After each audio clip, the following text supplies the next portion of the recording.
ढेचू ढेचू करता गधा, बोझ उठाता भारी, देखो तुमको इसकी एक दिन न करनी पड़े सवारी। चाहे जाके जंगल में धूनी रमाना, चाहे जैसे तैसे गृहस्थी चलाना, मगर मेरे बेटे कचहरी न जाना, मगर मेरे बेटे कचहरी न जाना। कचहरी तो विधवा का तन देखती है, कहाँ से खुलेगा बटन देखती है।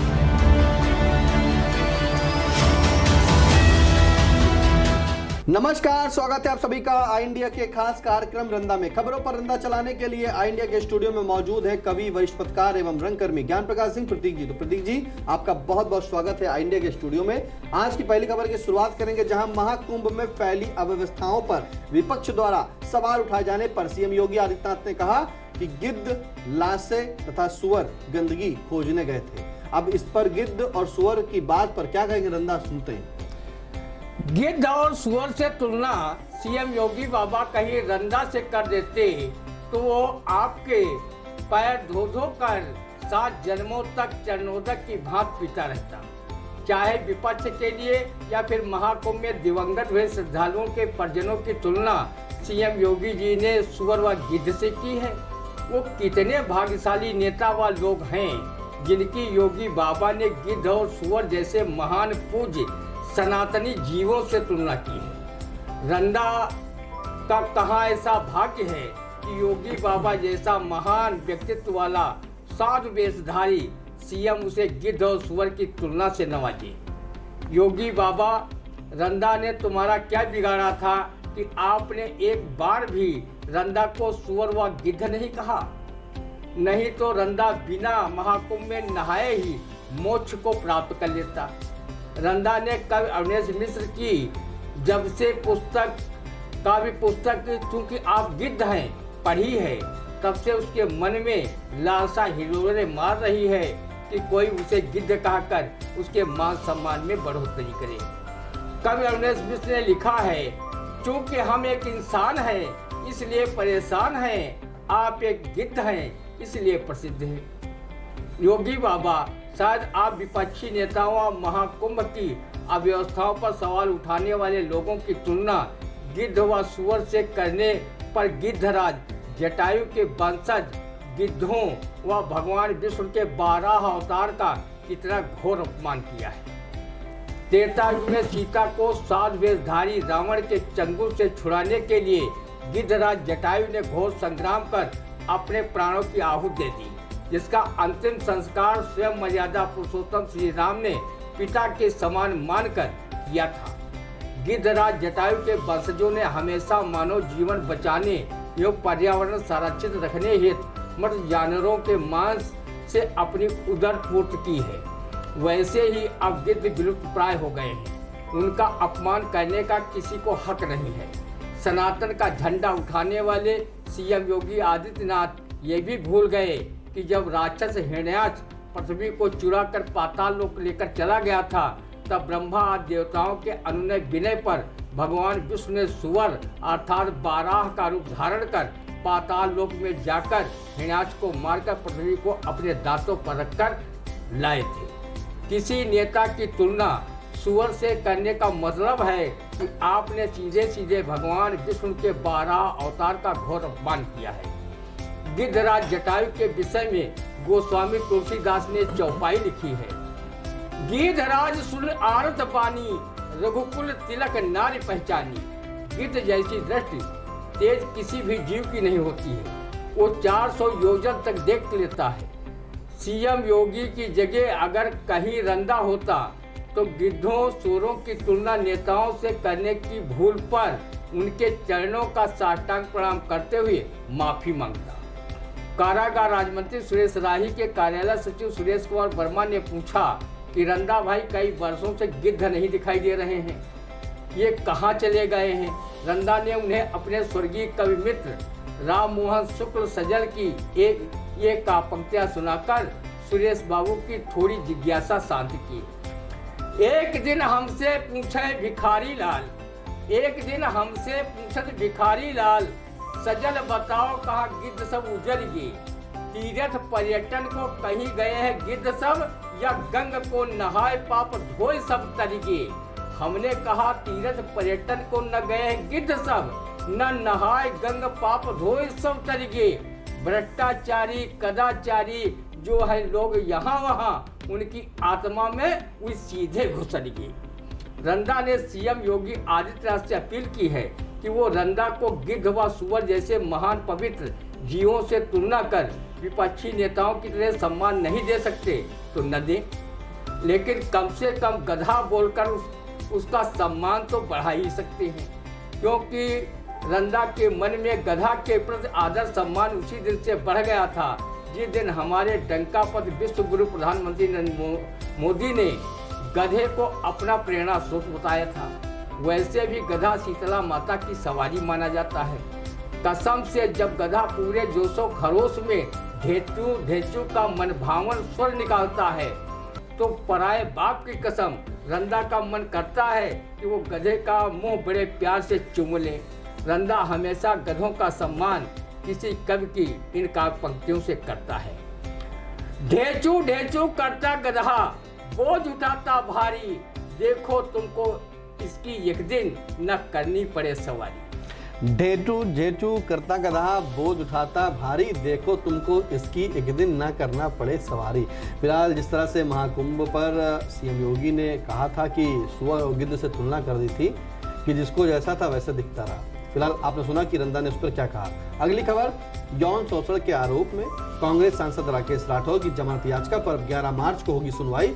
विवेचक ने विवेचना न पूरी होने का दिया हवाला और मांगा समय। अब उस पर क्या कहेगा रंदा, सुनते हैं। दुष्कर्म के आरोपी कांग्रेस सांसद राकेश राठौर की जमानत याचिका पर कोर्ट द्वारा एक और तारीख मिलने पर कानून व संविधान का समर्थक न तो रंदा फिल्म अभिनेता सनी देओल वाला तारीख पे तारीख वाला फिल्मी डायलॉग बोल सकता है और न कोर्ट पर किसी कवि की इन काव्य पंक्तियों को ही से टिप्पणी कर सकता है। इश्क बाबा ने किया था, बाप को रोना पड़ा और पोते को कचहरी में खड़ा होना पड़ा। वो कवि कैलाश गौतम की इन काव्य पंक्तियों को भी नहीं सुना सकता। चाहे जाके जंगल में धूनी रमाना, चाहे जैसे तैसे गृहस्थी चलाना, मगर मेरे बेटे कचहरी न जाना, मगर मेरे बेटे कचहरी न जाना। कचहरी तो विधवा का तन देखती है, कहाँ से खुलेगा बटन देखती है। अगर किसी पर कोई कानून विरोधी आरोप लगा है तो उसे कचहरी अर्थात न्यायालय की शरण में न्याय के लिए जाना ही पड़ेगा। हमारा भारतीय कानून कहता है भले ही 99 दोषी छूट जाएं, लेकिन एक निर्दोष फंसने न पाए। इसलिए भले ही कोर्ट की सुनवाई में समय लगे, लेकिन न्याय कानून की कसौटी पर खरा ही उतरेगा। रंदा हमेशा ही कोर्ट के न्याय पर भरोसा करता है कि वो जो न्याय करेगा वो नैसर्गिक न्याय ही होगा। भगवान के घर देर है, अंधेर नहीं है। कांग्रेस सांसद की जमानत याचिका पर भी न्याय होगा। साक्ष्यों के आधार पर हाईकोर्ट लखनऊ बेंच की एकल पीठ 11 मार्च को सांसद राकेश राठौर की जमानत दे भी सकती है और जमानत खारिज भी कर सकती है। जब एक फेसबुक के ब्लॉगर महोदय पीड़िता के पक्ष में और अपने कथित दुष्कर्म आरोपी सांसद मित्र राकेश राठौर के विरोध में जमकर भड़ास निकाल रहे थे, वो सांसद के सहयोगी मोहम्मद वसीउल्लाह व वामपंथी मित्र डॉक्टर बिहारी को भी अपने को भाजन वाले शब्दों से नवाज रहे थे।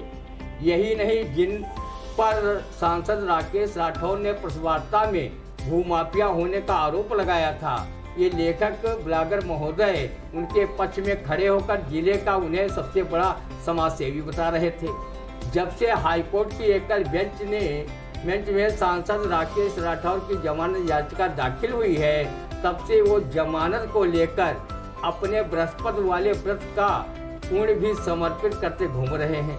ये ब्लॉगर महोदय शिक्षक के साथ साथ अच्छे विचारक व लेखक भी हैं। पता नहीं वो राकेश राठौर के साथी व वामपंथी विचारक व संघर्षशील नेता डॉक्टर बिहारी को वामी नेता कहकर वो कहाँ छिपा है, जैसे सबसे उन्हें नवाते घूम रहे थे। और राकेश राठौर के बारे में उनके ब्लॉग को पढ़कर लगता था कि लेखक महोदय ही साक्षात न्यायाधीश है जो अपने शब्दों से उन्हें सजा सुना रहे हैं। रंदा ने सुना था कि थूक थूक कर चाटना राजनीतिक लोगों के लिए श्रृंगार रस का है तथा साहित्यकारों व लेखकों के लिए ये विभत्स रस है। जब लेखक व कवि विभत्स रस को राजनेताओं की तरह श्रृंगार रस मान लें तो इसमें रंदा किसी के लिए भला क्या दोष दे सकता है। आज ये लेखक व विचारक महोदय डॉक्टर ब्रज बिहारी के तारीफों के पुल बांध रहे हैं। वहीं सांसद राकेश राठौर को अपना मित्र बताकर जमानत के लिए व्रत रखकर मन्नत मांग रहे हैं। अभी उनकी नाराजगी सांसद के सहयोगी मोहम्मद वसीउल्लाह के प्रति नहीं गई है। यही हाल रहा तो कुछ दिनों बाद जब सब ठीक ठाक हो जाएगा तो ये भी उनके लिए कूल नजर आएंगे। रंदा इन लेखक व शिक्षक महोदय का तहे दिल से सम्मान करता है क्योंकि उन्होंने जिले के संभ्रांत व्यक्तियों में जितने जीजा फूफा बहनोई चाचा भतीजे बना रखे हैं उतने रिश्तों पर पकड़ इस जिले में किसी भी लेखक कवि साहित्यकार की नहीं होगी। रंदा उनके सम्मान में शायर महफूज रहमानी की इस शेर पेशे की खिदमत करता है। आज नफरत है जिन्हें महफूज मेरे नाम से, वो पढ़ेंगे शौक से मेरा कसीदा एक दिन। जो था कल बुरा वो भला हो गया और भला था वो बुरा हो गया। फूंक कर घर मेरा कुछ मेरे मेहरबां पूछने आए हैं हाय क्या हो गया। रंदा हमेशा कानून का पक्षधर रहा है। वो कानून व्यवस्था को लेकर कभी अनर्गल टिप्पणी नहीं करता, लेकिन हमारे आदरणीय दादा अवनीश मिश्र ने जो कुछ कानून को लेकर व्यंग कसा है उसे रंदा साभार सुनाने में कोई संकोच भी नहीं करता। अपने देश में कानून अमीरों के लिए हनीमून, ना समझों के लिए अफलातून और गरीबों के लिए खून, और जेल अमीरों के लिए देहरादून, वीआईपी के लिए कुल्लू मनाली रंगून तथा गरीबों के लिए गंजे का नाखून। हमारे एक मित्र ने कहा कानून अंधा होता है। हमने उत्तर दिया कानून की अर्थी में लोकतंत्र के चारों स्तंभों का कंधा होता है जिसे देखकर आम आदमी रोता है और अनाचारी आराम से सोता है। अनाचारी आराम से सोता है। अनाचारी आराम से सोता है। फिलहाल अब अगली खबर, जहां जम्मू कश्मीर के राजौरी में सेना के वाहन पर आतंकियों ने की फायरिंग। अब उस फायरिंग पर क्या कहेगा रंदा, वो भी सुनते हैं। जिस देश के प्रधानमंत्री का सीना 56 इंच का हो और वो बात में अपनी आंखें लाल कर लेता हो, जिस जम्मू कश्मीर से धारा 370 हटा ली गई हो, राज्य को केंद्र शासित प्रदेशों में बांट कर रख दिया गया हो, वहाँ अब भी आतंकी हमले हो रहे हैं। ये बड़े शर्म की बात है। रंदा इसे सरकार का फेल्योर ही मानेगा। यदि होता है खून खराबा बस एक बार हो जाने दो का मूल मंत्र लेकर केंद्र सरकार आतंकियों और उनके सरपरस्त पाक हुक्मरानों को सबक सिखाने के लिए भारतीय सेनाओं को आदेशित कर दे। वो उन्हें न सिर्फ छठी का दूर याद दिला देंगे बल्कि पलक झपकते ही पाक अधिकृत कश्मीर को भारतीय जम्मू कश्मीर का हिस्सा बना देंगे। लेकिन सवाल ये है कि जब पाकिस्तान ही नहीं रहेगा तो भाजपा के लोग अपनी सियासी रोटियां सेकने के लिए भारतीय मुसलमानों को आखिर कहां भेजने की बात करेंगे। जिस दिन पाकिस्तान का नामो निशान मिट गया वो दिन भाजपा का सियासी सूचकांक धड़ाम से नीचे आ गिरेगा। हमारे प्रधानमंत्री जिस देश में बिना बुलाए या बिना प्रोटोकॉल के नवाज शरीफ से मिलने गए थे, भाजपा के तत्कालीन राष्ट्रीय अध्यक्ष लाल कृष्ण आडवाणी ने पाकिस्तान जाकर मोहम्मद अली जिन्ना की मजार पर न सिर्फ उनकी शान में कसीदे पढ़े थे बल्कि वो उन्हें याद कर जार बेजार रोए थे। तत्कालीन पीएम अटल बिहारी वाजपेयी सद्भावना बस लेकर पाकिस्तान गए थे, लेकिन उसके बदले में हमें कारगिल का युद्ध दिया। सैकड़ों भारतीय सैनिकों ने अपनी शहादत देकर कारगिल से पाकिस्तानी सेना को खदेड़ने का काम किया था। पठानकोट के एयरबेस पर पाकिस्तानी आतंकवादियों ने जिस आईएसआई के इशारे पर हमला किया था उसी आईएसआई को मोदी सरकार ने घटना की जांच के लिए बुलाया था। जांच का नतीजा भी शून्य रहा।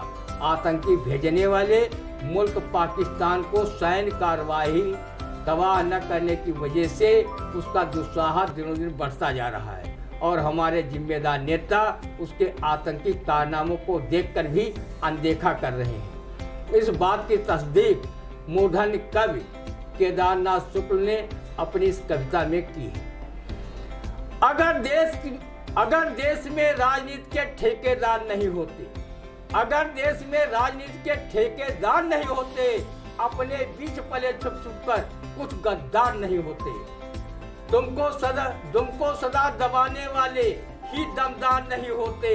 नैतिकता विहीन कुर्सी के यदि हकदार नहीं होते, सत्ता सुख के हित के बदले आचार विचार नहीं होते, तो आतंकवादियों के पग सीमा के पार नहीं। सेना के ऊपर सत्ता यदि प्रतिबंध नहीं होता, सेना के ऊपर सत्ता का यदि प्रतिबंध नहीं होता, उसका उग्रवादियों से सीधा संबंध नहीं होता, कटा स्वयं के हाथों से अपना स्कंद नहीं होता, तो ये लघुतर भार देखकर हमलावर वो नहीं होते, तो आतंकवादियों के पग सीमा के पार नहीं होते। सीमा पर कितने वर्षों से होती आई है मनमानी, रक्त जवानों का ऐसा बहा जैसे बहता हो पानी।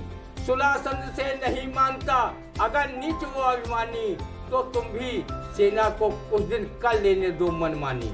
निर्णय लेने में यदि अक्षम हम हर बार नहीं होते, तो आतंकवादियों के पग सीमा के पार नहीं होते।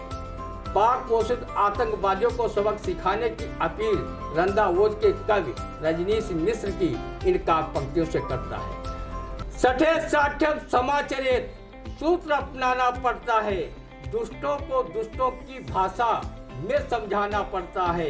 अरे की कूटनीति चालों के आगे नतमस्तक होकर परम प्रतिज्ञाबद्ध कृष्ण को चक्र उठाना पड़ता है, परम प्रतिज्ञाबद्ध कृष्ण को चक्र उठाना।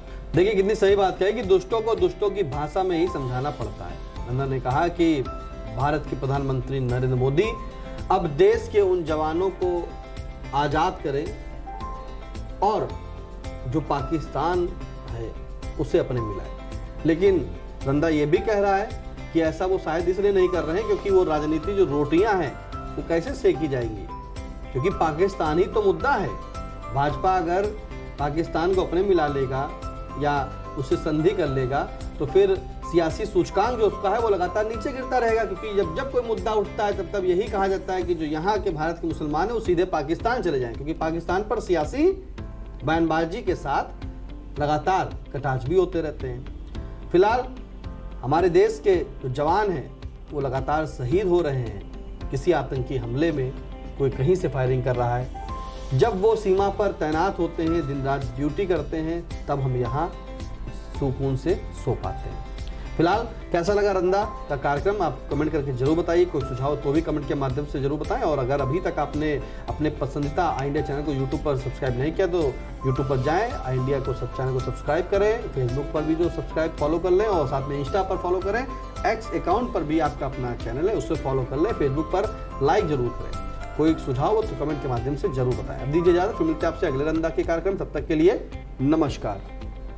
Sai Sanjeevani hospital, station road, Sitapur. Sitapur का पहला मल्टी स्पेशलिटी हॉस्पिटल, जहां आपको जनरल फिजिशियन, हड्डी रोग, स्त्री रोग, जनरल सर्जरी, नाक कान गला और न्यूरो के डॉक्टर उपलब्ध हैं। साई संजीवनी में आयुष्मान कार्ड धारकों का मुफ्त इलाज और टीपीए कार्ड धारकों के लिए कैशलेस सुविधा उपलब्ध की गई है। हॉस्पिटल में आईसीयू, वेंटिलेटर, बाईपैप व डायलिसिस की सुविधा भी उपलब्ध है।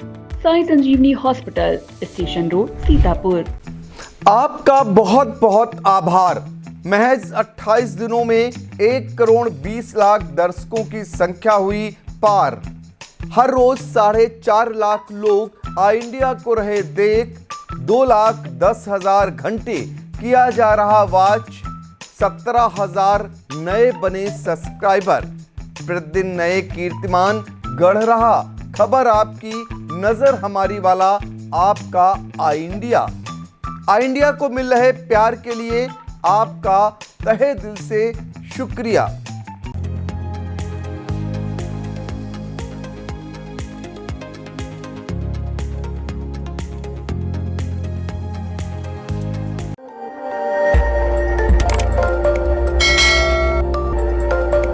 खबर आपकी, नजर हमारी।